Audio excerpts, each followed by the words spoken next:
ఏ తెలుగు ఛానల్కి స్వాగతం అండి. నేను మీ కృష్ణ చైతన్య మండేలో మొదటగా లేటెస్ట్ అప్డేట్స్ కోసం ఖచ్చితంగా మన ఏ తెలుగు ఛానల్ సబ్స్క్రైబ్ చేసుకోండి. అలానే మీరు విద్యార్థులు కానివ్వండి, లేకపోతే ఉద్యోగస్తులు అవనివ్వండి, మీరు ప్రపంచవ్యాప్తంగా ఉన్న ఏ అప్డేట్స్ ని ఫాలో అవుదాం అనుకుంటే ఖచ్చితంగా మన ఏ న్యూస్ అయితే తప్పకుండా ఫాలో అవ్వండి. ఫస్ట్ అప్డేట్ చూసుకున్నట్లయితే తెలంగాణ ప్రభుత్వం తాజాగా కోర్టులో ఒక ఎంక్వైరీకి అయితే పాస్ చేసిందనమాట. ఈ ఎంక్వైరీ దేనికోసం అంటే కాంచన్ గచ్చిబౌలి సంబంధించిన ఇన్సిడెంట్ మీద కొన్ని ఫేక్ వీడియోస్ అయితే సర్క్యులేట్ అవుతున్నాయని చెప్పి ప్రభుత్వం భావిస్తుంది. ఆ జనరేటెడ్ వీడియోస్ కాబట్టి దీనివల్ల ప్రభుత్వం మీద నెగిటివిటీ స్ప్రెడ్ అయ్యే అవకాశం ఉంటుంది కాబట్టి దీని మీద విచారణకు అయితే హై లెవెల్లో ఆదేశించడం జరిగింది. మన Telugu beginner course 10th batch April 8వ తారీఖున స్టార్ట్ అవుతుంది. అదే రోజు లెవెల్ 2 ఆర్ అడ్వాన్స్ కోర్స్ కూడా స్టార్ట్ అవుతుంది. మన తెలుగు కోర్సులో ప్రతి వారం డౌట్ సెషన్స్ తో పాటుగా రికార్డింగ్ క్లాస్ కూడా ఆఫర్ చేస్తున్నాం. ఇంట్రెస్ట్ ఉంటే మన తెలుగు కోర్సులో జాయిన్ అవుదాం అనుకుంటే స్క్రీన్ పై కనిపించే నెంబర్ కి వాట్సాప్ చేయండి. We are taking only limited seats. So late చేయకుండా రిజిస్టర్ చేసుకోండి.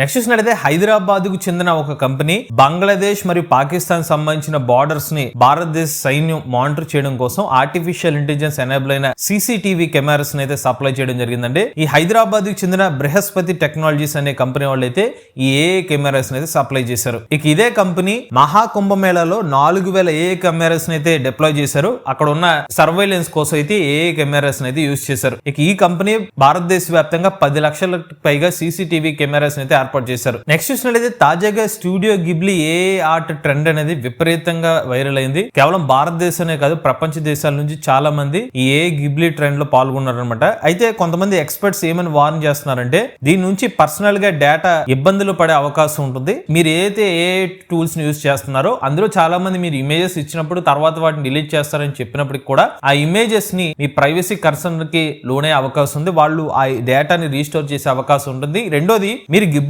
స్టైల్ ఇమేజెస్ ని నెట్ లో పెట్టినప్పుడు ఎలాగైతే నార్మల్ ఫోటో నుంచి గిబ్లీ స్టైల్లో ఇమేజ్ జనరేట్ చేశారో ఈ గిబ్లీ ఇమేజెస్ నుంచి రియల్ ఫోటోస్ కి బ్యాక్ కి జనరేట్ చేసే అవకాశం ఉంటుంది. అప్పుడు మీ ప్రైవసీకి ఇబ్బంది పడే అవకాశం ఉన్నట్టుగా కొంతమంది ఎక్స్పర్ట్స్ అయితే భావిస్తూ కామెంట్ అయితే చేశారు. నెక్స్ట్ చూసినట్లయితే యూట్యూబ్ వాళ్ళు 2 ఛానల్స్ యొక్క మానిటైజేషన్ అయితే ఆపివేయడం జరిగింది. దేనికోసం అంటే ఈ 2 ఛానల్స్ టెక్నాలజీని ఉపయోగించి ఫేక్ ట్రైలర్స్ అయితే వీళ్ళు తయారు చేసి దానికి ఈ పర్టికులర్ వీడియో చూడండి. ఇది మనకి స్క్విడ్ గేమ్ సంబంధించిన thumbnail లో కనిపిస్తుంది. బట్ వాళ్ళు వీళ్ళు ఏం చేస్తున్నారంటే వేరే ఫేక్ స్క్విడ్ గేమ్స్ లాంటిదే మన ఫేక్ యూజ్ చేసి వాటితో వీడియోస్ జనరేట్ చేసి అది స్క్విడ్ గేమ్ సంబంధించిన ట్రైలర్ అన్నట్టుగా వీళ్ళు అప్లోడ్ చేస్తున్నారు. ఇలా కొన్ని ఛానల్స్ పేరుని రెఫరెన్స్ గా యూజ్ చేసుకోవడం, లేకపోతే పాపులర్ సిరీస్ కానీ సినిమాలు కానీ యూజ్ చేసి ఈ సినిమాలు వచ్చే సినిమాలని కంటెంట్ తో జనరేట్ చేసి అప్లోడ్ చేస్తున్నారు.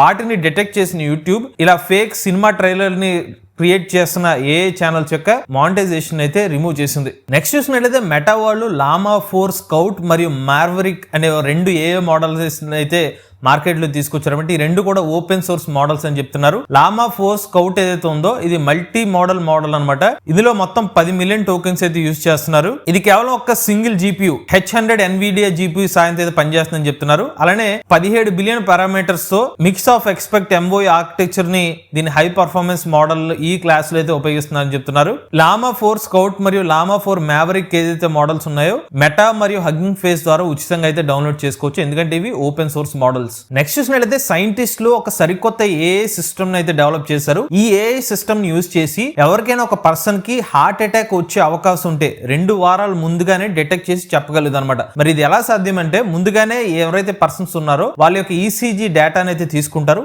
ఆ డేటాని ఆధారంగా తీసుకుని ఈ పర్సన్ కి రాబోయే 1-2 వారాల్లో హార్ట్ అటాక్ వచ్చే అవకాశం ఉంటుందా లేదా అని డిటెక్ట్ చేస్తుందంట. ఈ రీసెర్చర్లు ఎవరైతే ఉన్నారో ప్యారిస్ సిటీ యూనివర్సిటీ మరియు Paris public hospital group APHP వీళ్ళు ECG డేటాని తీసుకుని దాని ద్వారా అల్గారిథమ్స్ ఉపయోగించి ఇటువంటి ఒక మోడల్ అయితే డెవలప్ చేశారు. వీళ్ళు టెస్టింగ్ చూసుకున్నట్లయితే 2,40,000 ECG డేటాను తీసుకుని దాంట్లో 70% రిస్క్ పేషెంట్స్ ఎవరైనా ఉన్నారో వాళ్ళు ముందుగానే కరెక్ట్ గా ఐడెంటిఫై చేయగలిగింది అనమాట. సో నిజంగా ఒక గేమ్ చేంజింగ్ అయ్యే అవకాశం ఉంటుంది. ఈ మధ్యకాలం చూస్తుంటే యువకులు కూడా ఇటువంటి హార్ట్ అటాక్స్ అయితే వస్తున్నాయి.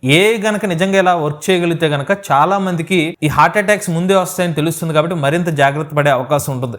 నెక్స్ట్ చూసినట్లయితే జర్మనీ దేశానికి చెందిన ఒక కంపెనీ ప్రపంచపు మొట్టమొదటి NPU అది కూడా ఫోటాన్ బేస్డ్ NPU అయితే డెవలప్ చేశారు. ఇది 50% ఫాస్ట్ గా అయితే పనిచేస్తుంది అనమాట. అలానే 30% తక్కువ పవర్ అయితే కన్స్యూమ్ చేస్తుందని అయితే వీళ్ళైతే చెప్తున్నారు. మీరు మందికి చాలా మందికి ఎన్పియు అంటే ఏంటో తెలియకపోవచ్చు. ఎన్పియు అంటే న్యూరల్ ప్రాసెసింగ్ యూనిట్, జీపీయూ అంటే గ్రాఫిక్ ప్రాసెసింగ్ యూనిట్. అంటే న్యూరల్ ప్రాసెసింగ్ యూనిట్ అంటే మరింత కాంప్లెక్స్ డేటాను అయితే ఇది వర్క్ చేయడం కోసం అయితే ఈ న్యూరల్ ప్రాసెసింగ్ యూనిట్స్ అయితే యూజ్ చేస్తారు. ఈ ఫోటాన్ బేస్డ్ ఎన్పియు ఏంటంటే ఇందులో సిగ్నల్స్ ఏదైతే ఉంటాయో వాటిని లైట్ ద్వారా అయితే పాస్ అవుతూ ఉంటుంది. దీని ద్వారా ఏంటంటే తక్కువ మెమరీని, తక్కువ పవర్ యూజ్ చేసుకుని 50 రెట్లు ఫాస్ట్ గా అయితే పనిచేస్తుందని అయితే వీళ్ళు చెప్తున్నారు. ఇక నెక్స్ట్ రిపోర్ట్ చూసినట్లయితే ChatGPT సంస్థ వాళ్ళ డౌన్లోడ్స్ ఏదైతే ఉన్నాయో భారతదేశంలో విపరీతంగా పెరిగినాయి అనమాట. కాకపోతే వాళ్ళ రెవెన్యూ మాత్రం ఇంకా వెనకబడినట్టుగానే ఉందని చెప్పి ఒక రిపోర్ట్ అయితే చెప్తుంది. నెక్స్ట్ చూసినట్లయితే మొహాలీ పోలీస్ వాళ్ళు ఆర్టిఫిషియల్ ఇంటెలిజెన్స్ టెక్నాలజీని ఉపయోగించి రోజువారీ క్రైమ్స్ ఏమైనా జరుగుతుంటే వాటిని డిటెక్షన్ చేస్తున్నారు. వాటికి ఫాస్ట్ గా రిజల్యూషన్ కూడా ఇస్తున్నారు అనమాట. మరి దీనికి ఎలా యూస్ చేస్తున్నారంటే ఫేషియల్ రికగ్నిషన్ టెక్నాలజీని యూస్ చేస్తున్నారు, ఆర్టిఫిషియల్ ఇంటెలిజెన్స్ చాట్ బోర్డ్స్ ని యూస్ చేస్తున్నారు. ఇలా వివిధ రంగాల్లో రియల్ టైం డేటాని గ్యాదర్ చేసి ఇన్ కేస్ సైబర్ సెక్యూరిటీలో కూడా యూస్ చేయడం ద్వారా ఫ్రాడ్ ట్రాన్సాక్షన్ జరిగితే వాటిని కూడా డిటెక్ట్ చేస్తున్నారు. నిజంగా మొహాలీ పోలీసులు ఒక 2 అడుగులు ముందుగానే ఉన్నట్టుగా మనం అనుకోవచ్చు. ఒక మంచి ఇనిషియేటివ్ అని చెప్పొచ్చు. నెక్స్ట్ చూసినట్లయితే డీప్ మైండ్, ఎవరైతే గూగుల్ స్థాపించిన ఒక రీసెర్చ్ ఆర్గనైజేషన్ ఒక సంచలన మాటలైతే చెప్పడం జరిగిందనమాట. ఈ పర్టికులర్ డీప్ మైండ్ ఏం చెప్తుందంటే ఆర్టిఫిషియల్ జనరల్ ఇంటెలిజెన్స్ ఏదైతే ఉందో దీన్నే ఏజీఐ అని కూడా అంటారు, లేకపోతే సూపర్ ఇంటెలిజెన్స్, సూపర్ ఏఐ అని కూడా అంటారు.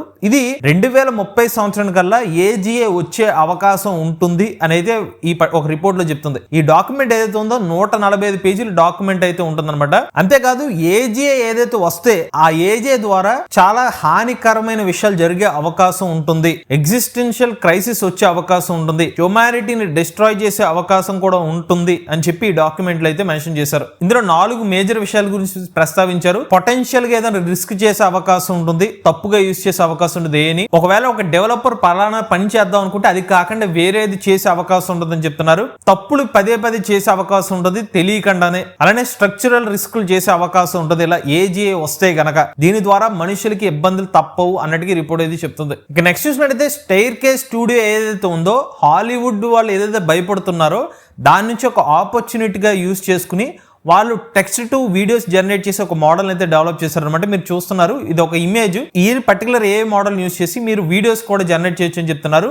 ఈ స్టైర్ కేస్ స్టూడియో ఏఐని యూజ్ చేసి మీరు చూస్తున్నారు ఇది అంతా కూడా ఏఐని యూజ్ చేసి డెవలప్ చేశారనమాట. హాలీవుడ్ సంబంధించిన సంస్థలన్నీ కూడా ఏఐని యూజ్ చేయడం తీవ్రంగా వ్యతిరేకిస్తున్నాయి. బట్ స్టిల్ వీళ్ళు దాని నుంచి ఒక ఆపర్చునిటీని క్రియేట్ చేసుకుని ఏ రిలేటెడ్ వీడియోస్ గానీ ఇమేజెస్ గానీ జనరేట్ చేస్తున్నారు. ఇక చివరి అప్డేట్ చూసుకున్నట్లయితే టానీ కేన్, ఈయన ఎవరైతే ఉన్నారో ఒక ఎమ్మీ అవార్డు గ్రహీత అనమాట. అలానే ఒక ఫిల్మ్ మేకర్, మాండో బాండో ఇటువంటి సినిమాలు తీశారనమాట. ఆయన తాజాగా ఏఐ టెక్నాలజీని ఉపయోగించి చనిపోయిన వాళ్ళ తల్లి గారికి సంబంధించిన ఫోటోని రీస్టోర్ చేశారనమాట. అది కూడా కలర్ లోకి రీస్టోర్ చేసి ఒక ఫోటోని అయితే పోస్ట్ చేశారు. సో జస్ట్ ఇమాజిన్ చేసుకోండి, ఏఐని పాజిటివ్ గా యూజ్ చేసుకుంటే మనం మర్చిపోయిన చాలా జ్ఞాపకాలను అయితే తిరిగి తీసుకురావచ్చు. ఇవి లేటెస్ట్ అప్డేట్స్ అండి. ఇటువంటి లేటెస్ట్ ఏ కోసం ఏ తెలుగు ఛానల్ సబ్స్క్రైబ్ చేసుకోండి.